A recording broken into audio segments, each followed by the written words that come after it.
The scent of expensive cologne and cigarette smoke hung in the air of the upscale restaurant where I worked, a toxic cloud that seemed to follow me from table to table. My feet ached in the black heels I was required to wear, and the tight pencil skirt restricted my movements as I balanced 3 plates of overpriced pasta on my forearm. 6 months at Bellissimo, and I still wasn't used to the uniform, or the way some customers looked at me like I was just another item on the menu. "Table 7 needs more wine," Marco, the floor manager, hissed as he passed by. His eyes narrowed at my momentary pause to catch my breath. I nodded quickly, my heart hammering against my ribs. 6 more hours of this shift. 6 more hours until I could pick up Emma from my neighbor's apartment and hold my 4-year-old daughter close, breathing in the scent of her strawberry shampoo instead of this suffocating mix of perfume and desperation. The restaurant buzzed with Friday night energy. Couples on dates, businessmen making deals over bourbon, wealthy families celebrating milestones with no regard for those serving them. I kept my head down, trying to be invisible while still being attentive enough to earn decent tips. Every dollar mattered now that I was on my own. "Excuse me, miss?" A woman with diamond earrings the size of grapes raised a manicured finger. "This risotto is overcooked. I'm so sorry, ma'am. I'll have the kitchen prepare a new one right away." I took the barely touched plate, wondering if her complaint was legitimate, or if she simply enjoyed the power of sending food back. As I turned toward the kitchen, the front doors of the restaurant swung open, letting in a blast of autumn air that sent a chill down my spine. And then I saw him. David. My ex-husband. My body froze, the plate nearly slipping from my grasp. He hadn't seen me yet. He was speaking to the hostess, one hand casually in the pocket of his tailored suit. He looked good. Too good for someone who had abandoned his family, who had drained our bank accounts before disappearing for months, only to return with divorce papers and a new girlfriend. Panic rose in my throat like bile. I couldn't face him. Not here. Not now. Not in this humiliating uniform while he stood there looking like he owned the world he'd stolen from me. I scanned the room desperately for an escape route, but the kitchen was on the other side of the dining area. I'd have to walk right past him. The hostess was checking the reservation book. Any second now, she would lead him to a table, and he would see me. His eyes would widen in mock surprise, and then that smirk would appear, the one that said he'd won, that he was dining at a 5-star restaurant while I was serving in it. I made a split-second decision. Abandoning the rejected risotto on a nearby empty table, I moved swiftly toward the bar area, where a group of well-dressed men sat with their backs to the entrance. Without thinking, I slid into the empty space beside a broad-shouldered figure in a dark suit, and in a moment of pure desperation, I grabbed his hand where it rested on the bar counter. The hand I seized was warm, unexpectedly soft yet firm, with a heavy gold signet ring on the pinky finger. I felt the man stiffen beside me, but I couldn't look at him yet. My eyes were fixed on David, who was now scanning the restaurant, nodding at something the hostess was saying.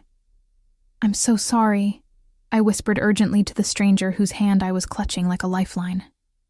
"My ex-husband just walked in, and I just can't deal with him right now. Please, just for a minute, pretend you know me." I finally turned to look at the man whose personal space I had so rudely invaded, and my breath caught in my throat. Dark eyes met mine, so intensely brown they appeared almost black in the dim lighting of the bar. They were deep-set under straight brows, observant and eerily still, like a predator assessing whether something was worth the chase. His face was all sharp angles, high cheekbones, a strong jaw darkened by 5 o'clock shadow, and lips pressed into a thin line of surprise or displeasure. I couldn't tell which. He was older than me, perhaps in his early 40s, with salt and pepper at his temples that only enhanced his aura of authority. For a terrifying moment he said nothing, just studied me with those unsettling eyes. Then, something shifted in his expression, a decision made. "Alessandra," he said, his voice a low rumble that sent an unexpected shiver down my spine. It wasn't a question, but a statement, as if he was choosing a name for me on the spot. "I was wondering where you'd disappeared to." His accent was subtle but unmistakable. Italian, maybe, or somewhere in the Mediterranean. The way he slightly rolled the R in wondering made the common word somehow exotic. I released a breath I didn't know I was holding, relief washing over me. "Sorry to keep you waiting. I managed, my voice steadier than I expected. From the corner of my eye, I saw David being led to a table across the restaurant. He hadn't noticed me yet, but it was only a matter of time in the relatively open space. The stranger followed my gaze, his eyes narrowing slightly as they landed on David. Then, with a smoothness that seemed practiced, he shifted his body to shield me from view, simultaneously releasing my hand, only to place his own on the small of my back. The weight of it felt both protective and possessive, and despite myself, I leaned into his touch, grateful for the cover. "Is that him?" he asked, his breath warm against my ear. I nodded, not trusting my voice. "Former husband?" Another question. Another nod from me. "Recent?" "A year," I whispered. "But he's been difficult." Something dangerous flashed in the stranger's eyes. There and gone so quickly I thought I might have imagined it, his hand on my back pressed slightly firmer. "Vincent," a voice called from behind us, and I noticed for the first time that the other men at the bar were watching our interaction with curious eyes. One of them, a tall man with a scar running along his jawline, seemed particularly interested, his gaze calculating as it moved between us. "Not now, Enzo." My unexpected savior, Vincent, replied without looking away from me. His tone left no room for argument, and the man named Enzo immediately backed down, turning to mutter something to the others. I became acutely aware of the strange dynamic I had stumbled into. These weren't ordinary businessmen having drinks after work. There was something about their posture, the deference they showed to Vincent, the way other patrons seemed to give their group a wide berth without even realizing they were doing it. "Your name," Vincent said softly, his eyes still holding mine. "Your real one." I hesitated. Giving my name to a stranger felt suddenly intimate, dangerous even, but he had already helped me without question, and I was still clutching his arm like it was a piece of driftwood in a stormy sea. "Lily," I said finally. "Lily Cooper." Something like approval flickered across his face. "Lily," he repeated, as if testing how it felt on his tongue. "You work here?" I nodded, suddenly embarrassed by my waitress uniform, by the desperate situation that had led me to grab this clearly powerful man's hand. "I should get back to— You're afraid," he interrupted, his observation cutting through my attempt to retreat. "Not just of seeing your ex. You're afraid of something else." It wasn't a question, but the accuracy of his assessment startled me. How could he possibly know about the overdue rent, the threatening letters from David's lawyer about custody, the nights I lay awake wondering how I'd ever rebuild the life that had been shattered? Before I could respond, I saw David stand up from his table, heading in the direction of the restrooms, which would bring him right past the bar. "He's coming this way," I whispered, panic rising again. Vincent's response was immediate and unexpected. He raised his hand, and with a subtle gesture I almost missed, the man named Enzo moved smoothly to intercept David's path, appearing to accidentally bump into him and engage him in conversation, steering him toward a different route to the restrooms. I stared at Vincent in shock. "How did you need to leave?" he asked, ignoring my unfinished question. I can't. My shift doesn't end for hours, and I need this job. I need the money." The admission tasted bitter on my tongue. Vincent's eyes traveled over my face, taking in details I wasn't even aware were visible. The exhaustion, the worry, perhaps even the faint bruise on my cheekbone that makeup couldn't quite conceal. A parting gift from David during our last encounter, when I'd refused to let him see Emma while he was drunk. "What time do you finish?" "Midnight," I replied automatically, then immediately regretted sharing the information. He nodded once, decisively. "I'll wait." "No, that's not necessary. You've already helped enough by—" "I'll wait," he repeated, firmer this time. It wasn't an offer, but a statement of fact. "You shouldn't be alone if he decides to linger." A throat cleared behind us, and I turned to find Marco glaring at me, his eyes darting between me and Vincent, a mix of anger and nervousness on his face. "Cooper, Table 12 has been waiting for their check for 10 minutes, he snapped, though his usual bite seemed tempered by Vincent's presence. "I'm sorry, I was just—" "She was assisting me," Vincent cut in smoothly, his voice dropping to a register that somehow made Marco take a physical step back. I believe I requested her specifically. Marco's face paled visibly. Mr. Russo, I didn't realize... Of course, sir. Take all the time you need, Lily. He retreated quickly, throwing one last nervous glance over his shoulder. Mr. Russo. The name meant nothing to me, but it clearly meant something to Marco, who had never before addressed me by my first name or shown any flexibility with break times. You know my boss? I asked, confusion momentarily overriding my anxiety about David. A slight smile touched Vincent's lips, but didn't reach his eyes. I know many people in this city. It wasn't really an answer, but the way he said it made me certain I wouldn't get a clearer one. I really should get back to work, I said, reluctantly pulling away from his protective proximity. But thank you, truly.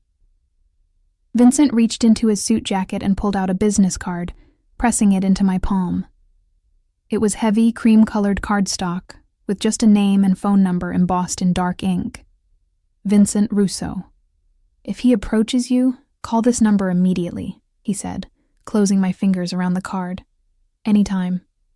I nodded, slipping the card into the pocket of my apron, aware that I was accepting something more significant than just a phone number. The weight of his gaze followed me as I returned to my duties, somehow both comforting and unsettling. For the rest of my shift, I moved through the restaurant in a daze, hyper-aware of two things. David, who thankfully remained absorbed in his dinner date with a blonde woman I didn't recognize, and Vincent, whose commanding presence at the bar seemed to alter the very atmosphere of the room. Occasionally, our eyes would meet across the space, and each time, a strange current would pass through me, a mixture of gratitude, curiosity, and something else I couldn't quite name, something dangerous. What I didn't realize then, as I delivered plates and filled wine glasses with trembling hands, was that in my moment of desperate need, I hadn't just grabbed any stranger's hand. I had grabbed the hand of Vincent Russo, a man whose name was whispered in fear throughout the city, whose business dealings were never discussed in the open, and whose enemies had a habit of disappearing without a trace. I had grabbed the hand of a mafia boss, and unknowingly, I had just entangled my fate with his. As midnight approached, my anxiety spiraled with each passing minute. Vincent and his men had left the bar area an hour earlier, moving to a private dining room in the back of the restaurant. I told myself it was relief I felt at his departure, relief that I could focus on my job, relief that the inexplicable tension coiling in my stomach whenever his dark eyes found mine had dissipated. But as I counted out my tips in the break room, barely enough to cover Emma's daycare for 3 days, I couldn't deny the disappointment weighing on me. He had said he would wait, and I had believed him. The realization that I had put stock in a stranger's words made me angry at myself. Had I learned nothing from David's broken promises? I changed out of my uniform in the cramped employee bathroom, pulling on worn jeans and a sweater that had once been soft but was now pilled from too many washes. My reflection in the smudged mirror looked exhausted, dark circles under eyes that had forgotten how to sparkle, hair pulled back in a practical ponytail that did nothing to soften the sharp angles worry had carved into my face. "You okay, Lily?" asked Tara, another waitress, as she applied a fresh coat of lipstick. "You seem distracted tonight." "I'm fine," I lied, the words so familiar they fell from my lips without thought. "Just tired." She nodded sympathetically. "Don't forget your coat. It's gotten cold out there." I thanked her and grabbed my thin jacket from the hook, mentally calculating the bus schedule. The last bus to my neighborhood would leave in 20 minutes. If I hurried, I could make it. The alternative was a 30-minute walk through parts of the city I preferred to avoid after dark. Marco was waiting by the employee exit, counting cash for the register. He looked up as I approached, his usual disdainful expression replaced by something that resembled respect or fear. "Cooper," he said, clearing his throat. "Mr. Russo left this for you." He handed me an envelope, thick and heavy. I stared at it, uncomprehending. "What is it?" Marco shrugged, though his eyes remained fixed on the envelope. "He said you'd need a ride home." Before I could respond, the door beside us opened, letting in a blast of cold air along with the tall man I recognized as Enzo from earlier. Without the dim lighting of the bar, I could see his features more clearly. The scar on his jaw was longer than I'd realized, running from his ear almost to his chin, and his eyes were a startling pale blue against his olive skin. "Ms. Cooper," he said with a slight nod. "Mr. Russo sent me to drive you home." My pulse quickened. "That's not necessary. I can take the bus." Enzo's expression didn't change. "The last bus left 10 minutes ago." I checked my watch and alarm. He was right. I'd lost track of time counting tips, and now I was stranded. "I can walk," I insisted, though the thought of the long, cold journey made my tired feet ache in protest. "Mr. Russo was quite clear," Enzo replied, his tone making it evident this wasn't a request. "The car is waiting." I hesitated, clutching the mysterious envelope. Every instinct told me to decline, to maintain the boundary between my desperate world and whatever dangerous realm Vincent inhabited. But the practical reality of my situation, exhausted, miles from home with the temperature dropping, made the decision for me. "Fine," I conceded. "Thank you." Marco watched our exchange with undisguised curiosity, and I could already imagine the rumors that would circulate tomorrow. Lily Cooper, single mother and nobody waitress, somehow connected to Vincent Russo. I didn't understand the significance of that connection yet, but Marco's reaction told me enough to know it was substantial. I followed Enzo out to the parking lot, where a sleek black SUV with tinted windows idled, its engine a quiet purr in the night. He opened the back door for me, and I slid onto leather seats so soft they felt like butter against my jeans. "Your address?" Enzo asked, as he took the driver's seat, his eyes meeting mine in the rearview mirror. I hesitated again, the thought of this man, this stranger, knowing where my daughter and I lived, making my skin crawl, but he waited patiently, offering no pressure or threat, simply expecting my compliance. Finally, I gave him my address, watching his face for any reaction to the neighborhood, one of the poorest in the city, where rent was just barely within my means. His expression remained impassive as he pulled out of the parking lot. In the privacy of the back seat, I opened the envelope Marco had given me. Inside was a stack of cash, more money than I made in 2 weeks of shifts, and a note written in elegant, slanted handwriting. "For your trouble tonight. The car will take you home safely. VR." I stared at the money in shock, then quickly stuffed it back into the envelope, my cheeks burning with a mixture of humiliation and anger. Did he think I had fabricated the situation with David as some kind of con? Or worse, did he think I was the kind of woman who could be bought? "I can't accept this," I said, my voice tight as I addressed Enzo's reflection. "Please take it back to Mr. Russo with my thanks, but I can't take his money." Enzo's eyes flicked to mine briefly before returning to the road. "That would be unwise." "I don't care if it's unwise," I shot back, surprising myself with my vehemence. "I'm not for sale."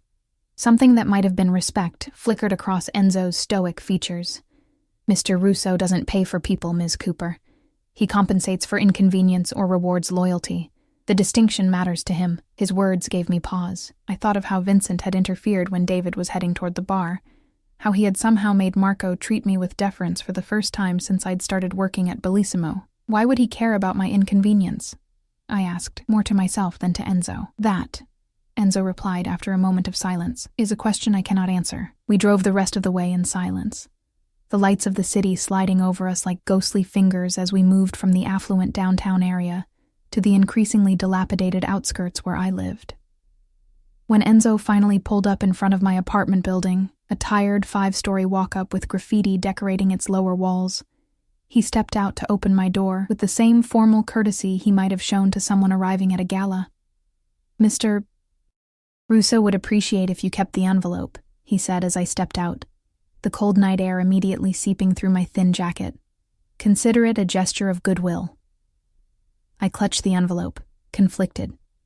The money inside would cover next month's rent with enough left over for new winter boots for Emma. The practical part of me, the mother part, couldn't justify refusing it out of pride. "Thank him for the ride," I said finally, neither accepting nor rejecting the money outright. "And for earlier." Enzo nodded once, then handed me a small card, identical to the one Vincent had given me earlier. "Mr. Russo's private number. He suggested you keep it somewhere safe." Before I could respond, my attention was drawn to a car parked across the street. A silver Audi I recognized instantly, its engine off, but a figure clearly visible in the driver's seat. David. Fear shot through me like ice water in my veins. How had he found my new address? I'd been so careful, moving across the city and changing my phone number after the last time he'd shown up drunk, pounding on my door and screaming accusations until a neighbor called the police. Enzo followed my gaze, his posture shifting subtly. "Is that him? Your ex?" I nodded, unable to speak past the knot of terror in my throat. Without a word, Enzo moved to stand between me and the view of David's car, his hand disappearing briefly inside his jacket before returning to his side. "Go inside, Ms. Cooper. Lock your door. I'll ensure he doesn't follow." "You don't have to." "I insist." He cut me off, his voice leaving no room for argument. "Mr. Russo would be displeased if I left you unprotected." The word displeased carried a weight that sent a shiver down my spine, not for my safety, but for what it implied about Vincent's potential reaction and power. I hurried inside the building, my heart hammering against my ribs as I climbed the 4 flights of stairs to my apartment. Mrs. Patel, my elderly neighbor who watched Emma when I worked nights, opened her door at the sound of my footsteps. "She's sleeping," Mrs. Patel whispered with a warm smile. "Not a peep all night. Such a good girl." "Thank you," I breathed, trying to hide my distress as I followed her into her apartment. Emma was curled up on the fold-out couch, her dark curls splayed across the pillow, one small hand clutching her tattered stuffed rabbit. The sight of her peaceful face temporarily pushed away my fear. I gathered her into my arms, careful not to wake her, and thanked Mrs. Patel again before carrying Emma across the hall to our apartment. Once inside, I locked the door, engaged the flimsy chain, and carried Emma to the single bedroom we shared. After tucking her in, I moved to the window that overlooked the street, peering cautiously through the thin curtains. Enzo still stood beside the SUV, his tall figure illuminated by the streetlight, while David's Audi remained in the same spot. For a long moment, nothing happened. Then, as if making a decision, David's car door opened, and he stepped out. Even from this distance, I could see the belligerent set of his shoulders, the unsteady way he moved. He'd been drinking. My hand instinctively reached for my phone, ready to call 911, but I watched in frozen fascination as David approached Enzo. I couldn't hear what was said, but I saw David gesturing wildly, pointing toward the building. Toward me, Enzo remained perfectly still, his posture relaxed yet somehow menacing. Then, with a speed that startled me, Enzo closed the distance between them, leaning in to speak directly into David's ear. Whatever he said drained all the color from David's face. He stumbled back, nearly tripping over his own feet in his haste to return to his car. Within seconds, the Audi's engine roared to life, and David sped away, tires squealing against the pavement. Enzo looked up then, directly at my window, as if he had known I was watching all along. He gave a small nod before returning to the SUV and driving away, the taillights disappearing around the corner. I sank to the floor beneath the window, the envelope of cash still clutched in my hand, my mind racing. What had I done by grabbing Vincent Russo's hand? What world had I inadvertently stepped into? Sleep evaded me that night. I lay beside Emma, listening to her soft breathing, my thoughts a chaotic swirl of fear, gratitude, and an emotion I didn't want to name. A dangerous curiosity about the man whose intervention had, at least for tonight, kept David at bay. Morning came with the soft patter of rain against the window and Emma's small hands patting my cheeks. "Mommy, wake up. It's Pancake Saturday," I forced a smile, pushing away the exhaustion. "That's right, baby. Pancake Saturday it is." As Emma chattered about what shapes she wanted her pancakes in, I moved through our morning routine on autopilot, my mind still replaying the events of the previous night. The envelope of cash sat on top of the refrigerator where I'd placed it, both out of Emma's reach and out of my direct line of sight, as if not seeing it would somehow make the moral dilemma it represented disappear. After breakfast, while Emma was engrossed in her favorite cartoon, I finally allowed myself to count the money properly. $5,000. More than enough for rent, for new winter clothes for Emma, for the dental work I'd been postponing, and still have some left over.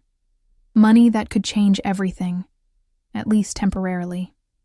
Money from a man who, if Marco's reaction and Enzo's deference were any indication, was not someone I should be involved with. I was still staring at the cash when my phone buzzed with a text from an unknown number. "Did you sleep well, Lily? VR." My heart leaped into my throat. How had he gotten my number? I hadn't given it to him or to Enzo. The implication that he could so easily access my personal information sent a chill through me. Yet there was also a traitorous warmth at the thought that he had bothered to check on me. Before I could decide whether to respond, another text came through. "Your ex won't be a problem anymore. Consider it handled." My fingers hovered over the keyboard, a dozen responses forming and dissolving in my mind. Finally, I typed, "I don't know what Enzo said to him, but thank you. I should tell you, though, that I can't accept the money." His response was immediate. "We'll discuss it tonight, 8 p.m. I'll send a car. Not a request, but a statement. An assumption that I would comply." The presumption should have angered me, but instead, I felt a flicker of anticipation, quickly smothered by practical concerns. "I can't. I have my daughter." There was a longer pause before his next text. "Bring her. She'll be safe." I stared at the message, shock rendering me momentarily speechless. Bring Emma to meet a man I knew nothing about, a man who was clearly involved in activities outside the law. It was unthinkable. "That's not possible. I'm sorry." This time, the pause stretched for so long I thought he had given up. Then, "Your daughter will remain with Enzo's sister Maria, in the garden room. She's a certified childcare provider. You and I will dine separately. This is important, Lily. Please." The please caught me off guard. It was the first time his communications had included anything resembling a request, rather than a command. And beyond that, the thoroughness of his planning, a certified childcare provider, suggested he had anticipated my objections. "Mommy, can I have juice?" Emma's voice pulled me from my thoughts. As I poured apple juice into her favorite sippy cup, decorated with faded princesses, I weighed my options. I could refuse Vincent's invitation, return the money somehow, and hope that David had been scared off permanently. Or I could meet with Vincent, understand what exactly had transpired, and perhaps gain some clarity on why this powerful man had taken such an interest in my problems. "Here you go, sweetheart," I said, handing Emma her juice. "How would you feel about going on a little adventure tonight? With dragons?" she asked hopefully, her brown eyes, so like mine, wide with excitement. I smiled, smoothing her wild curls. Maybe not dragons, but there might be a garden. As Emma returned to her cartoon, chattering about gardens and flowers, I picked up my phone and typed a response I hoped I wouldn't regret. "We'll be ready at 8. The black SUV arrived precisely at 8, idling quietly in front of my building like a sleek predator. I stood at the window, watching as Enzo stepped out and scanned the street with practiced vigilance before approaching the entrance. "Who's that man, Mommy?"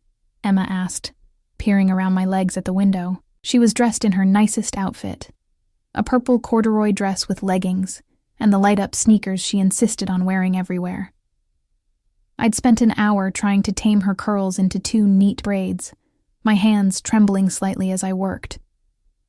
"That's our driver for tonight," I explained, smoothing non-existent wrinkles from my own dress, the only nice one I owned, a simple black wrap style that had survived from my previous life with David.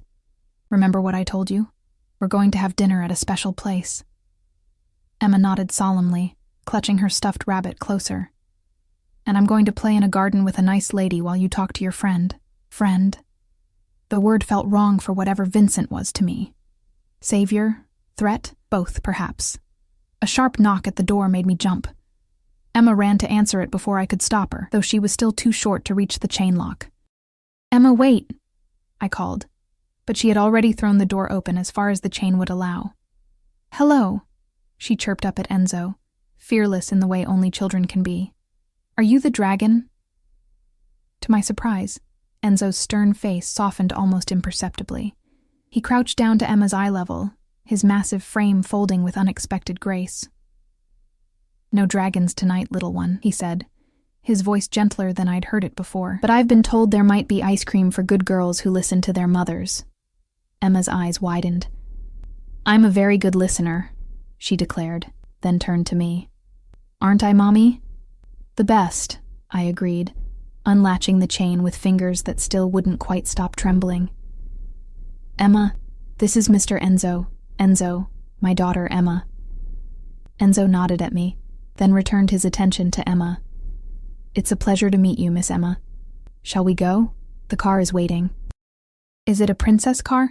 Emma asked, slipping her small hand trustingly into Enzo's massive one. Something like that, he replied, the faintest hint of amusement in his voice. I grabbed my purse and Emma's small backpack, which I'd packed with her favorite coloring books and a change of clothes, a habit from years of preparing for David's unpredictability. As I locked the apartment door behind us, a voice in my head screamed that I was making a terrible mistake. What kind of mother brings her child to meet a man like Vincent Russo? But another voice, quieter yet more insistent, reminded me that for the first time in over a year, David had backed down. For the first time, I'd seen genuine fear in the eyes of the man who had terrorized me since our divorce, and that alone made me willing to step into the unknown.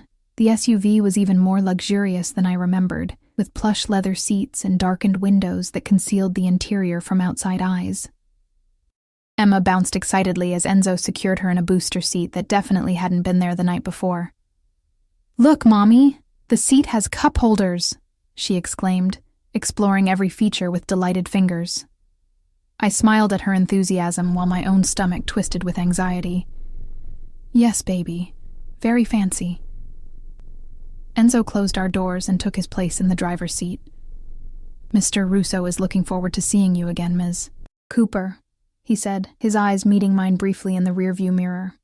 I nodded, not trusting my voice. The city lights blurred outside the window as we drove, moving from my rundown neighborhood through increasingly affluent areas. Emma pressed her face against the glass, entranced by the glittering storefronts and towering buildings. "Where are we going?"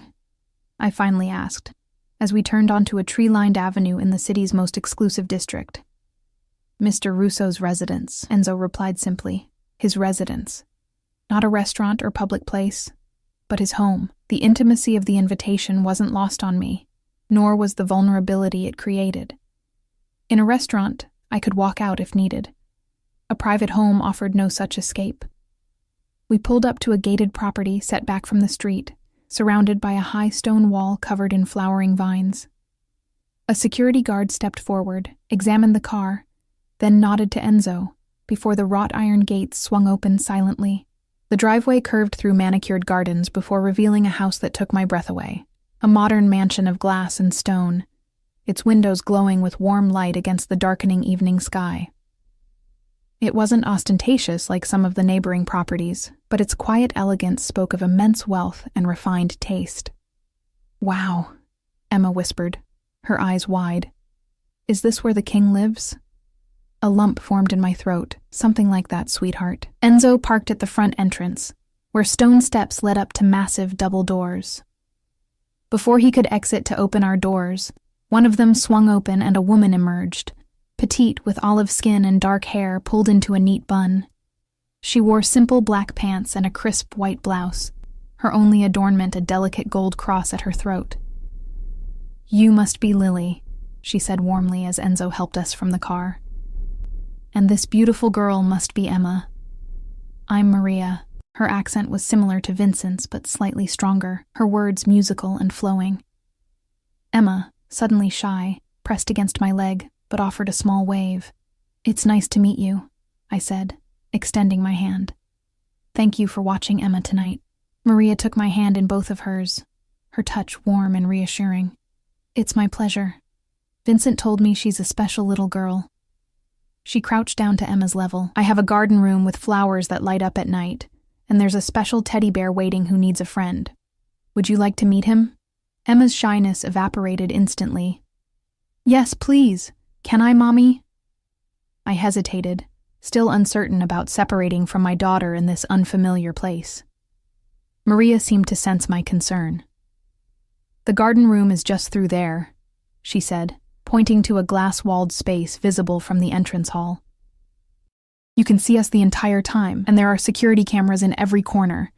Emma will be perfectly safe with me." The mention of security cameras should have been comforting, but it only reinforced the strangeness of my situation.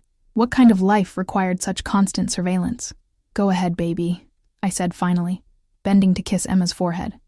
I'll be right here if you need me. I'll be fine, Mommy, Emma said, with the exasperated confidence of a child who believes herself much older than her years.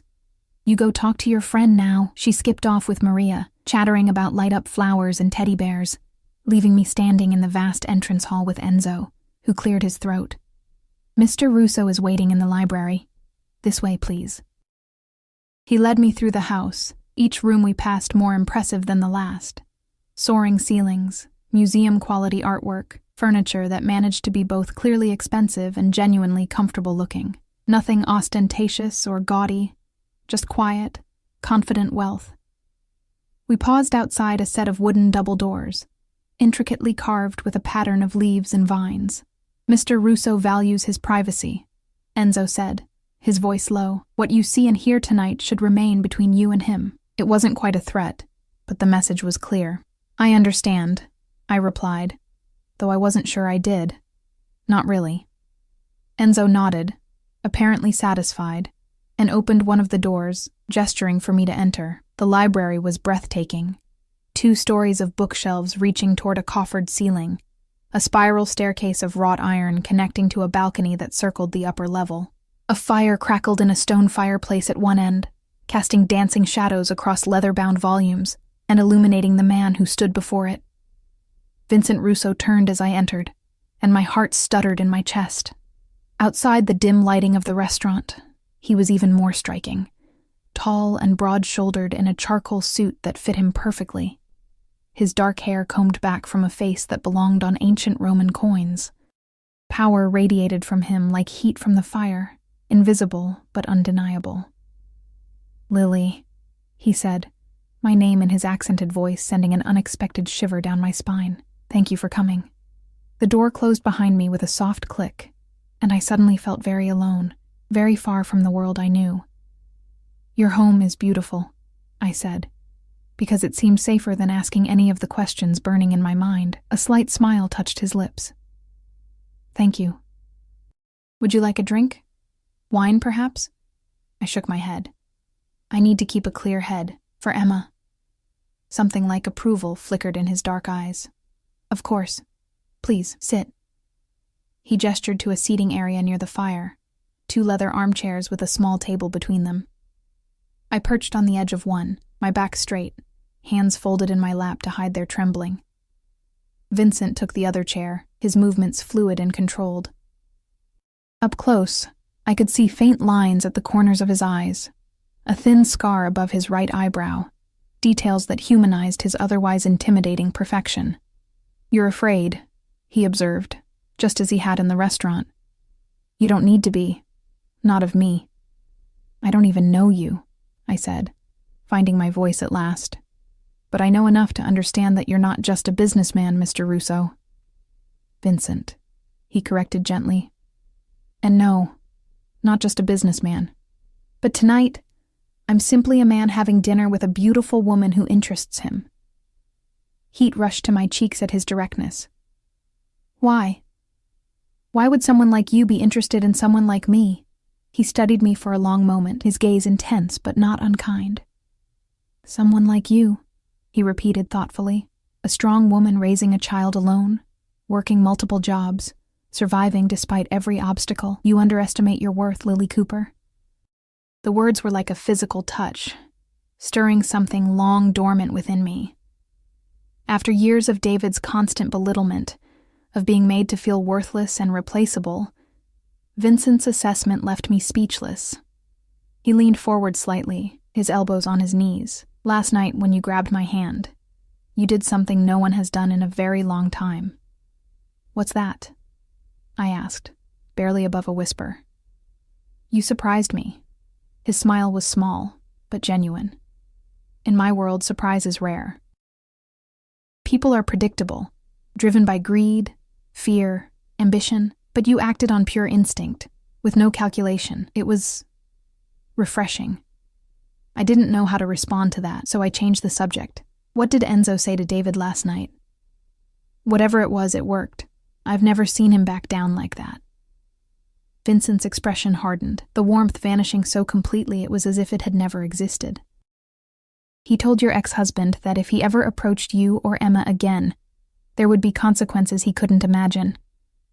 And David believed him. People tend to believe Enzo. Vincent's tone was matter of fact. Your ex-husband is a coward who preys on those he perceives as weaker than himself. Show him real power, and he crumbles. I thought of David's face as he fled, the genuine fear in his eyes. Will he stay away? Yes, Vincent said with absolute certainty. He's been made to understand that you and Emma are under my protection now. The phrase sent conflicting emotions through me. Relief at the thought of David's torment ending, but also apprehension at what under my protection might entail. I appreciate what you've done, I said carefully, but I can't be indebted to you. The money, the car rides, the threats to David. It's too much. I don't have anything to offer in return. Vincent's eyes darkened. I'm not looking for repayment, Lily. Everyone wants something, I insisted, years of hard lessons making me cynical, especially men with power. He nodded slowly, acknowledging the truth in my words. What I want is simple. Dinner, conversation, your company, freely given. Just dinner? I couldn't keep the skepticism from my voice. A hint of amusement crossed his face. For now, I find that I enjoy your presence, your honesty. It's rare in my world. Before I could respond, a soft knock at the door interrupted us. Vincent called out something in Italian, and the door opened to reveal an older man in the uniform of a butler. Dinner is served, sir, he announced with a slight bow. Vincent stood, extending his hand to me. Shall we?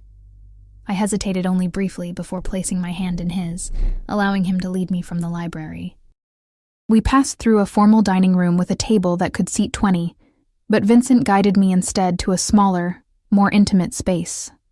A glass-enclosed terrace overlooking the illuminated gardens. A table for two was set with fine china and crystal, candles flickering in the center. Through the glass walls, I could see the garden room where Emma was playing with Maria, surrounded by flowers that indeed seemed to glow with soft, changing colors. My daughter's laughter was faintly audible, the sound easing some of my anxiety. She's safe, Vincent said, following my gaze. Maria is my sister. There's no one I trust more with children. Your sister? I asked, surprised by this personal detail. He nodded, pulling out my chair. Yes, she was a kindergarten teacher before. He paused, before certain events made it safer for her to work privately. As I sat, I caught a glimpse of something on Vincent's wrist. A tattoo partially visible beneath his suit sleeve, intricate lines in dark ink. He noticed my gaze and smoothly adjusted his cuff to cover it. The butler appeared with the first course, a delicate soup that smelled of saffron and the sea. As we ate, Vincent steered the conversation to lighter topics. Books we'd read, places we'd traveled. My list embarrassingly short compared to his. Music we enjoyed. He was surprisingly easy to talk to, intelligent and attentive, asking questions about Emma and listening with genuine interest to my answers. By the time dessert arrived, a chocolate confection that melted on my tongue, I had almost forgotten the circumstances that had brought me here. Almost. Your ex-husband, Vincent said abruptly, setting down his wineglass. He did more than just leave you, didn't he? The sudden change of topic jarred me. What do you mean? Vincent's eyes were dark and knowing. The way you flinched when the waiter dropped a plate tonight, the bruise on your cheekbone that you tried to cover with makeup, the fear in your eyes when you saw him at the restaurant. Not just discomfort, but terror. I looked down at my plate, shame washing over me, though I knew it shouldn't be mine to bear. It wasn't always bad, I said quietly. In the beginning, he was charming, successful, everything I thought I wanted. But after Emma was born, things changed. He started drinking more, staying out late. When I questioned him, he'd get angry. Vincent remained silent, allowing me to continue at my own pace. The first time he hit me, he cried afterward, promised it would never happen again. I believed him. I gave a bitter laugh. By the third time, there were no more tears, no more promises, just accusations that I had provoked him, that I deserved it. No one deserves that, Vincent said, his voice low and dangerous. No one. I tried to leave once, before the divorce. He found us at my mother's house and I swallowed hard. He broke my wrist, said if I ever took Emma from him again, he'd kill me and take her himself. Vincent's hand tightened around his wine glass, the only visible sign of his anger. When did you finally get away? When he met someone else? Younger, prettier, no child to complicate things. He filed for divorce, emptied our accounts, and left me with nothing but debts and a restraining order that he ignored whenever it suited him. I forced myself to meet Vincent's gaze. Until last night, whatever Enzo said to him worked better than any court order ever did. Vincent was silent for a long moment, his expression unreadable. Then he reached across the table and with gentle fingers traced the fading bruise on my cheekbone. "This will never happen again," he said, each word weighted with promise. "Not while I draw breath." The intensity in his voice, in his eyes, should have frightened me. Instead, I felt something shift inside me. A wall crumbling, a door opening to possibilities I'd thought forever closed. "Why?" I whispered. "Why would you do this for a stranger?" Vincent withdrew his hand slowly, his fingers lingering for a heartbeat longer than necessary. "Perhaps I'm tired of only interacting with people who want something from me. Perhaps I saw something in you that reminded me of who I was before." He gestured vaguely, encompassing his wealthy home, his position, the life he led. "Before you became whatever you are now?" I finished for him. A smile touched his lips, sad and knowing. "Yes, before that." "And what are you, Vincent?" I asked, the question that had hovered between us since our first meeting. He held my gaze steadily. "I think you know." I did know, or at least I suspected. The deference people showed him, the power he wielded, the security that surrounded him, all pointed to something outside the boundaries of normal business. "Does it matter?" he asked softly. "Tonight? In this moment?" Before I could answer, the sound of running footsteps approached, and Emma burst onto the terrace, her eyes bright with excitement. "Mommy! The flowers changed colors when I touched them. And the teddy bear talks." She skidded to a stop when she noticed Vincent, suddenly shy again. Vincent smiled at her, the expression transforming his face, softening the hard edges. "Hello, Emma. I'm Vincent. Your mother has told me what a brave, smart girl you are." Emma studied him with the frank curiosity of childhood. "Are you the king? This looks like a castle." Vincent laughed, a rich, warm sound I hadn't heard from him before. "Not a king, no. Just a man with a big house." "Emma!" Maria appeared in the doorway, slightly breathless. "I'm sorry, Vincent." She ran ahead when I told her we were coming to say goodnight. "It's fine, Maria," Vincent assured her, his eyes still on Emma. "Miss Emma is welcome anywhere in my home." Emma beamed at this pronouncement, then yawned widely, the excitement of the evening catching up with her. "I think it's past someone's bedtime," I said, standing and smoothing Emma's wild curls, which had mostly escaped their braids. "Can we come back tomorrow?" Emma asked sleepily, leaning against my leg. "I want to see the flowers again." I glanced at Vincent, uncertain how to respond. To my surprise, he crouched down to Emma's eye level, his movements careful, as if trying not to frighten her. "The flowers will be here whenever you want to see them," he told her seriously. "You and your mother are always welcome." Emma nodded, satisfied with this answer, and allowed Maria to lead her away to wash her hands before we left. As their footsteps faded, Vincent turned to me. "She's remarkable," he said. "She has your spirit."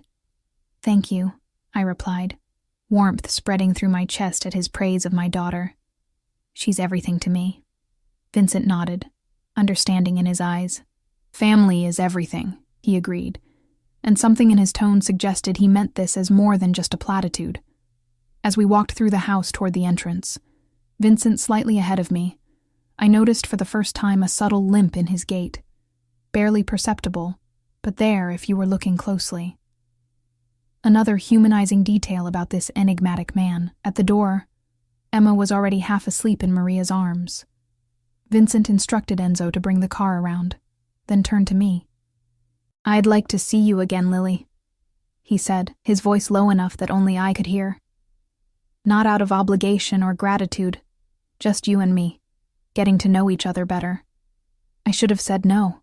I should have thanked him for his help and walked away from whatever dangerous world he inhabited. But standing there in the warm light of his home, with Emma safe and David no longer a looming threat, I found myself nodding. I'd like that too, I admitted, surprising myself with the truth of it. Something flickered in his eyes, relief, perhaps, or satisfaction. He reached into his pocket and handed me a small velvet box, a gift, he said, when I hesitated to take it. Nothing extravagant, I promise. I accepted the box but didn't open it, tucking it into my purse instead. Thank you, for everything. He took my hand, raising it to his lips in an old-world gesture that should have seemed affected, but somehow felt natural coming from him. Until next time, Lily Cooper. As Enzo drove us home through the quiet streets, Emma sleeping soundly beside me, I finally opened the velvet box. Inside was a delicate silver bracelet with a single charm, a tiny key. Attached was a small card with that now familiar slanted handwriting, for new beginnings. VR. I slipped the bracelet onto my wrist, the metal cool against my skin, and watched the city lights blur outside the window. I didn't know what tomorrow would bring, or where this unexpected connection with Vincent Russo might lead. All I knew was that for the first time in years, I felt something beyond fear and exhaustion. I felt hope. 3 months. It had been 3 months since that fateful night at Bellissimo when I grabbed a stranger's hand out of desperation. 3 months of cautious text messages, elegant dinners, and careful navigation of boundaries. 3 months of getting to know Vincent Russo, the man behind the power, behind the whispered name that made people straighten their spines and avert their eyes. I still worked at the restaurant, though Marco had mysteriously promoted me to serving the private dining rooms, where the tips were better and the hours more flexible. I hadn't seen David since the night Enzo had confronted him outside my apartment building. According to my lawyer, paid for by Vincent despite my protests, David had abruptly dropped his custody claim and moved to the West Coast. The bracelet Vincent had given me rarely left my wrist, the tiny silver key a constant reminder of possibilities I was still afraid to fully embrace. "Mommy, when are we going to Vincent's house again?" Emma asked as I braided her hair for preschool. "Maria promised to show me how the fountain works next time." I smiled, securing the braid with a purple elastic. "Soon, baby. Vincent's been busy with work." It wasn't a lie. He'd been away on business for the past 2 weeks, though he still sent daily texts checking on us, and flowers had arrived every 3 days like clockwork. "Is he your boyfriend now?" Emma asked with the directness only a 4-year-old could manage. My hands faltered in her hair. "It's complicated, sweetie." "That's what grown-ups say when they don't know the answer," she replied wisely, making me laugh despite my discomfort with the question. The truth was, I didn't know what Vincent and I were to each other. We had shared meals, conversations, even a few brief touches, his hand on the small of my back, my fingers brushing his when he handed me a glass of wine. But he had never pushed for more, had respected the careful distance I maintained, even as something undeniable grew between us. I knew what he was, or at least I had pieced together enough. The hushed phone calls he excused himself to take, the men who watched the perimeter of any restaurant where we dined, the way certain people in the city treated me differently once they realized my connection to him. Vincent Russo was powerful in ways that existed outside the law, and that knowledge should have sent me running. But there was another side to him, the man who listened intently when I spoke of my dreams of returning to college someday, who remembered Emma's favorite ice cream flavor, who spoke of his deceased parents with such raw grief it made my heart ache. That man was someone I was finding it increasingly difficult to keep at arm's length. After dropping Emma at preschool, I returned to our apartment to find a sleek black envelope propped against our door. My name was written across it in Vincent's distinctive handwriting. Inside was a single sheet of heavy cream stationery. "Lily, I've returned early and would very much like to see you. There are matters we need to discuss. Enzo will pick you up at 7 p.m., if that's agreeable. Emma is welcome, as always. But if you prefer, Maria can come to your apartment instead. Vincent." The formality of the note, so different from his usual warm texts, sent a ripple of unease through me. Matters we need to discuss sounded ominous, final. Had he grown tired of my hesitation? Of the complicated logistics of dating a single mother? Or was it something else entirely? I arranged for Mrs. Patel to watch Emma, not because I didn't trust Maria, but because the serious tone of Vincent's note made me think this was a conversation best had without my daughter present. At precisely 7 p.m., the now familiar black SUV pulled up outside, but instead of Enzo, it was Vincent himself who stepped out, dressed impeccably as always in a charcoal suit that accentuated his broad shoulders. My heart stuttered at the sight of him, a reaction I could no longer pretend was simply gratitude or fascination. "Vincent," I said as I approached, suddenly conscious of my simple dress and minimal makeup. "I wasn't expecting you to come yourself." He took my hand, his touch sending warmth up my arm. "I wanted to see you as soon as possible." His dark eyes scanned my face, as if searching for something. "You look beautiful, Lily. You always do." In the car, a tense silence settled between us. Vincent seemed preoccupied, his usual attentiveness replaced by a distant expression as he gazed out the window. "Is everything all right?" I finally asked as we drove past the city limits, heading north along the coast. "Your note seemed serious." He turned to me, his expression softening. "I'm sorry if I worried you. Yes, there are serious matters to discuss, but nothing for you to fear." He hesitated, then added, "I thought we might talk somewhere more private than my home or a restaurant." We arrived at a secluded beach house perched on cliffs overlooking the ocean. Unlike Vincent's city mansion, this place was smaller, more intimate, a modern structure of glass and weathered wood that seemed to grow naturally from the rocky landscape.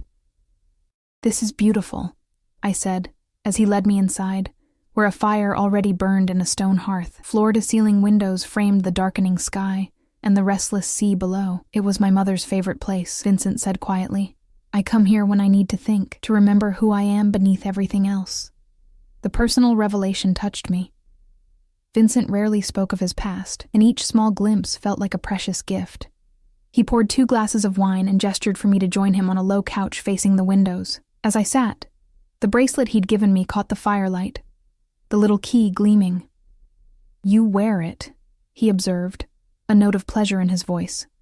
"Every day," I admitted. "It reminds me of possibilities." Vincent's eyes darkened at my words. He set his wine glass down untouched and turned to face me fully. "Lily," he began, his voice low and serious, "these past months have been unexpected. When you grabbed my hand that night, I could never have imagined where it would lead." My heart began to race, fear and anticipation mingling in my chest. "And where has it led, Vincent?" He took a deep breath. "I find myself thinking of you constantly, of your strength, your grace, your fierce love for your daughter. I've known many people in my life, Lily, but none like you." His words wrapped around me like a warm embrace, but the tension in his shoulders told me there was more. "But there are things about me, about my life, that I've kept from you," he continued. "Not out of deception, but out of hope that I could be, for you, just a man, not everything else that I am." "I know what you are, Vincent," I said softly. "Or at least, I've guessed enough." His eyes widened slightly in surprise. "You're in organized crime," I continued, the words strange on my tongue yet undeniably true. "The way people defer to you, the security, the power you wield, it's obvious if one is paying attention." Vincent's expression grew guarded. "And knowing this, you've still allowed me into your life? Into Emma's life?" "I've struggled with it," I admitted. "Every day, I tell myself I should end this, whatever this is between us, that I should take Emma and disappear before we get any deeper into your world." Pain flashed across his face. "And is that what you've decided to do?" I looked down at the tiny key on my wrist. "If I were smarter, perhaps, but no." I raised my eyes to his. "Despite everything, I find myself unable to walk away from you, Vincent Russo." The relief that flooded his features was palpable. He reached for my hand, entwining our fingers. "There's something else I need to tell you. The real reason I asked you here tonight." I tensed, preparing myself for some terrible revelation. "I'm leaving this life." he said simply. Of all the things I had expected, this wasn't one of them. What do you mean? Vincent's thumb traced circles on my palm as he spoke. For the past year, I've been carefully extracting myself from certain business interests, transferring control to trusted lieutenants, legitimizing what can be legitimized, severing ties with what cannot. Why? I asked, stunned by the revelation. Initially because I was tired. Tired of looking over my shoulder, tired of wondering which friend might become an enemy tomorrow. His eyes met mine, intense and vulnerable. But these past months, since meeting you and Emma, the urgency has increased. I want something different, Lily, something I never thought possible for someone like me. Hope bloomed in my chest, fragile and terrifying. What do you want, Vincent? A life where I can take you and Emma to dinner without bodyguards watching every exit. A life where I don't have to shield you from parts of who I am. His voice dropped lower. A life with you, if you'll have me. The sincerity in his eyes took my breath away. Can you really walk away from everything? Is that even possible? It's nearly done, he said. There are complications, risks, which is why I've kept this from you until now. I didn't want to offer you promises I couldn't keep. What risks? I asked, suddenly afraid for him in a way I hadn't been before. Vincent's expression darkened. Not everyone is happy with my decision. There are those who see it as weakness, as betrayal. There was an incident last week, an attempt to dissuade me. Fear clutched at my heart.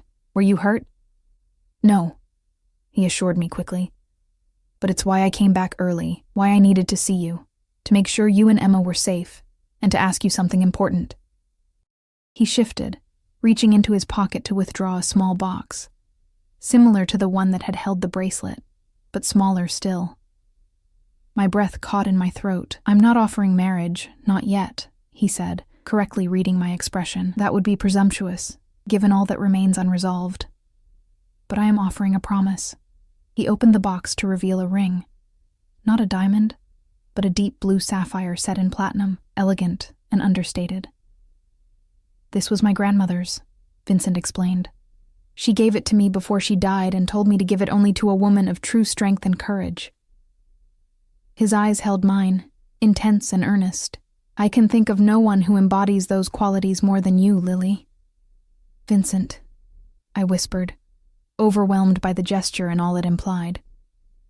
I'm asking for your patience while I finish what I've begun, he continued. For your trust that I can become the man you and Emma deserve. And when it's done, if you still want me, then we can discuss more permanent arrangements. Tears blurred my vision. You're really leaving it all behind? For us? He took my face in his hands, his touch infinitely gentle. For us. For the chance at a life I never thought I could have. But Lily, you need to understand, there may be danger in the transition. I've taken precautions, but I can't guarantee absolute safety. Is that why you brought me here instead of your home? You're worried someone might target me to get to you? Vincent nodded grimly. After the attempt last week, I've increased security around you and Emma, though you may not have noticed. Enzo's men have been watching your apartment, your workplace, Emma's preschool. I should have been frightened by this revelation, but instead, I felt a strange calm. How long until it's finished? This transition? 2 months, perhaps 3. I've moved most of my legitimate assets offshore. Once the final arrangements are complete, we could go anywhere. Italy, France, wherever you and Emma would be happy. Leave the country? The idea was both terrifying and exhilarating. Emma's never even been on a plane, Vincent smiled, the expression softening his features. She'd love Italy. Children are treasured there, and you. You would bloom in the Mediterranean sun, away from memories of David, away from the struggle of making ends meet. The future he painted was so tempting. A clean slate, a new beginning, safety and security for Emma. But there was one question I needed answered first. Why me, Vincent? Of all the women you could have chosen, educated, sophisticated women from your world, why a struggling waitress with a complicated past and a 4-year-old daughter? Vincent was quiet for a moment, considering his answer. When he spoke, his voice was low and fervent. Because when you grabbed my hand that night, you weren't seeing Vincent Russo, the man people fear. You were just seeing a potential lifeline. He brushed a strand of hair from my face. And then, when you learned who I was, you still saw the man beneath it all. You questioned me, challenged me, made me laugh when few dared to joke in my presence. He took my hand, pressing it against his chest, where I could feel his heart beating steadily. You make me feel human, Lily, not a title, not a position, not a threat, just a man. Do you have any idea how rare that is in my life? His words resonated deep within me. Wasn't that all anyone wanted in the end? To be seen for who they truly were, beyond labels and circumstances? I'm afraid, I admitted. Not of you, but of letting myself believe in this future you're describing. I've had dreams shattered before, I know, he said softly. And I can't promise there won't be challenges. But I can promise that I will never willingly cause you or Emma pain. That every decision I make from this moment forward will be with your well-being in mind. He held out the sapphire ring, a question in his eyes. Will you accept this? Not as an engagement, but as my promise to you that I'm fighting for our future? I looked at the ring, at the man holding it, and at the crossroads stretching before me. The safe path would be to walk away now, before I was in any deeper. To return to my small apartment and predictable struggles, to the life I knew how to navigate. But as I gazed into Vincent's eyes, I saw something I'd been searching for since long before David had shattered my trust. I saw home. Yes, I whispered, extending my hand. I accept your promise, Vincent, and I make one in return. To believe in the future you're fighting for. To trust that what we've found is worth the risk. He slipped the ring onto my right hand. A promise, not yet an engagement. And the sapphire caught the firelight, sending blue sparks dancing across our skin. Vincent raised my hand to his lips, pressing a kiss to my knuckles, then to the inside of my wrist, where my pulse raced beneath the bracelet he'd given me. Lily, he murmured, my name a prayer on his lips, and then, finally, after months of careful distance and restrained touches, Vincent kissed me. His lips were warm and firm against mine, his hand cradling my face with a tenderness that made my heart ache. I melted into him, all my doubts and fears temporarily silenced by the rightness of being in his arms. When we parted, breathless and dizzy, the world outside had darkened completely, leaving only our reflections in the glass and the distant shimmer of stars above the ocean. I should take you home, Vincent said reluctantly, his forehead resting against mine. Emma will be waiting. The mention of my daughter brought reality rushing back, the complications, the dangers still unresolved, but instead of fear, I felt a newfound determination. 2 months, I said, touching the sapphire on my finger. We can be careful for 2 months. Vincent nodded, his eyes serious again. Until then, there will be rules to keep you safe. I'll explain everything on the drive back. As we left the beach house, Vincent's arm protective around my waist, I caught a glimpse of movement in the darkness, a figure near the tree line, then another by the cars. Vincent's security, watching over us even here. A reminder of the world he inhabited, the world he was fighting to leave behind. In the car, Vincent explained the security measures he'd implemented, the men watching our apartment, the secure phone he wanted me to carry, the safe house prepared if anything went wrong. I listened carefully, understanding that these precautions weren't signs of his world intruding on mine, but his way of shielding me from it while he dismantled his empire. And after? I asked as we approached the city limits. When it's over and we're wherever we decide to go, what then? Vincent's hand found mine in the darkness of the car, his thumb brushing over the sapphire. Then we begin again. I have legitimate businesses, hotels, restaurants, vineyards, enough to keep us comfortable without ever having to look over our shoulders. And if someone from your past finds us? If this doesn't end as cleanly as you hope? His grip tightened slightly. I've been careful, thorough. But if that happens, we'll face it together. I won't let anyone harm what we're building, Lily. Not ever. The fierce protectiveness in his voice should have frightened me. It spoke of capabilities I didn't want to contemplate. But instead, it comforted me. After years of feeling vulnerable, of being at David's mercy, the idea of someone fighting for me, for Emma, felt like finally reaching solid ground after treading water for too long. When we reached my apartment building, Vincent insisted on walking me to my door. In the dim hallway outside my apartment, he pulled me close one more time, his kiss deeper now, edged with a hunger we both knew would have to wait. 2 months, he whispered against my lips, and then a lifetime if you'll have me. I'll have you, I promised, the words carrying the weight of a vow. After he left, I stood in my small living room, the sapphire gleaming on my finger, and for the first time in years, I allowed myself to imagine a future without constant struggle, without fear. A future where Emma could grow up safe and cherished, where I might pursue the dreams I'd abandoned, where love didn't come with conditions or bruises. A knock at my door startled me from my reverie. Thinking Vincent had returned, I opened it without checking the peephole. A mistake. David stood in the hallway, his face flushed with anger or drink, possibly both. "So it's true," he spat, pushing past me into the apartment before I could stop him. "You're fucking the mob." Fear shot through me, but it was quickly replaced by anger. "Get out of my home," I demanded, keeping my voice low so as not to wake Emma or disturb Mrs. Patel next door. "You have no right to be here." David's eyes fixed on the sapphire ring, his face contorting with rage. "I lose everything because of you. My daughter, my reputation, and you get rewarded with jewelry from criminals? How long have you been whoring yourself out to Russo?" My hand moved instinctively to the secure phone in my pocket, but David grabbed my wrist, twisting until I gasped in pain. "You think I don't know about his men watching this place?" he hissed. I had to wait weeks for an opening, for them to get sloppy, but it was worth it to see for myself what kind of mother you've become. "Let go of me," I said, my voice steady despite the fear coursing through me. "Or I'll scream, and Mrs. Patel will call the police." David laughed, a bitter sound that raised the hairs on my neck. "The police? You think they'll help the mafia boss's whore?" Something in me snapped at his words.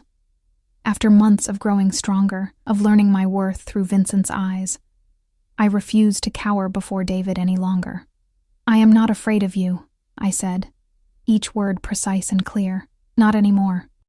I twisted my arm sharply, breaking his grip with a move Enzo had taught me, just in case. David stumbled back, surprise replacing anger for a moment before his face darkened again. "You stupid bitch," he snarled, lunging toward me. But before he could reach me, the door burst open. Enzo stood there, his imposing frame filling the doorway, his pale eyes assessing the situation in an instant. Behind him was another man I recognized from Vincent's security team. "Mr. Cooper," Enzo said, his voice deceptively calm. "I believe you're trespassing." David froze, his face draining of color. "This doesn't concern you. This is between me and my wife." "Ex-wife," I corrected sharply. "Ex-wife," Enzo repeated, stepping fully into the apartment. "Who happens to be under Mr. Russo's protection? A fact you were made aware of months ago." David's eyes darted between Enzo and the door, calculating his chances. "Russo's not untouchable," he said, desperation edging his voice. "People are talking. His own people think he's gone soft." A chill ran through me at his words, so similar to what Vincent had told me about resistance to his plans to leave his criminal life behind. Enzo's expression didn't change, but something dangerous flickered in his eyes. "Mr. Cooper, I'm going to give you one chance to leave peacefully, for Ms. Cooper's sake and for your daughter's." The mention of Emma seemed to reach David in a way threats to his own safety hadn't.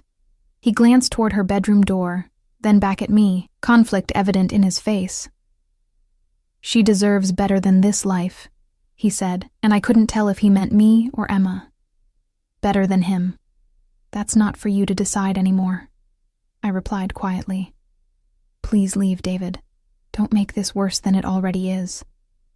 For a moment I thought he might refuse, might force Enzo's hand. But then his shoulders slumped, the fight draining out of him. "This isn't over," he muttered as he moved toward the door, but the words lacked conviction. Enzo stepped aside to let him pass, then followed him out, leaving his associate at my door. "I'll ensure he leaves the building," Enzo told me. "Marco will stay with you until I return. Mr. Russo has been informed and is on his way." After they left, I sank onto the couch, adrenaline still coursing through my veins. I checked on Emma, relieved to find her still sleeping peacefully, unaware of the confrontation that had just taken place. When Vincent arrived 20 minutes later, his face was a mask of controlled fury. He gathered me into his arms, his body tense as he checked me for injuries. "I'm okay," I assured him, leaning into his embrace. "Really, he didn't hurt me." Vincent's jaw clenched as Enzo recounted what had happened, including David's comments about Vincent going soft. "This changes things," Vincent said after Enzo finished. "We need to accelerate the timeline." "What do you mean?" I asked, suddenly afraid. Vincent's eyes met mine, determination replacing anger. "It means we leave sooner than planned. Tonight, if possible." "Tonight?" I echoed, stunned. "But Emma, my job, our things, essentials only," Vincent said, his tone gentler now. "I have properties where we can stay until the final arrangements are complete. Places no one knows about, not even my closest associates." I looked around my small apartment, the home I'd built for Emma and me after escaping David, the safe haven I'd fought so hard to maintain. The thought of leaving it all behind with no warning was terrifying, yet the alternative, staying and risking another confrontation, possibly one where Emma wouldn't sleep through it, was worse. "How long do I have to pack?" I asked, my decision made. Relief washed over Vincent's face. "An hour. Take only what you and Emma absolutely need. Everything else can be replaced." As I moved through the apartment, filling a suitcase with clothes, Emma's favorite toys, our important documents, I felt a strange sense of liberation. Each item I chose to bring, each one I left behind, was a step toward the future Vincent had promised. A future I was now fully committed to, dangers and all. Emma woke briefly as I dressed her in warm clothes, her sleepy eyes questioning, "Are we going on an adventure, Mommy?" I smoothed her curls, my heart full of love and determination. "Yes, baby, the biggest adventure yet." In the living room, Vincent was on the phone, speaking rapidly in Italian. When he saw us, he ended the call and crossed to lift Emma into his arms. To my surprise, she went willingly, resting her head on his shoulder, as if it were the most natural thing in the world. "Ready?" he asked me, his free hand extended toward mine. I took it, feeling the warmth of his skin against my palm, the solid strength of his grip. 3 months ago, I had grabbed a stranger's hand out of desperation, never imagining where that impulsive action would lead. Now, I was taking that same hand by choice, walking willingly into an uncertain future that somehow felt more secure than any I had known before. "Ready," I confirmed, the sapphire on my finger catching the light as Vincent led us out of the apartment and toward our new beginning. As we stepped into the waiting car, Emma already drifting back to sleep between us, Vincent squeezed my hand. "I will keep you both safe," he promised, his voice low and fierce. No matter what it takes. I believed him. Not because he was powerful or dangerous, but because in the depths of his dark eyes, I saw the same determination I felt in my own heart. The resolve to protect what we had found together. This unexpected love that had blossomed from a moment of desperation. The city lights faded behind us as we drove into the night, toward a future neither of us could have imagined 3 months ago. A future we would build together, step by step, day by day, leaving the shadows of our past behind. I had grabbed a stranger's hand to escape my ex-husband, not knowing he was a mafia boss. But what I had found wasn't just protection or security. It was a second chance at love, at family, at happiness. And this time, I wouldn't let it slip away.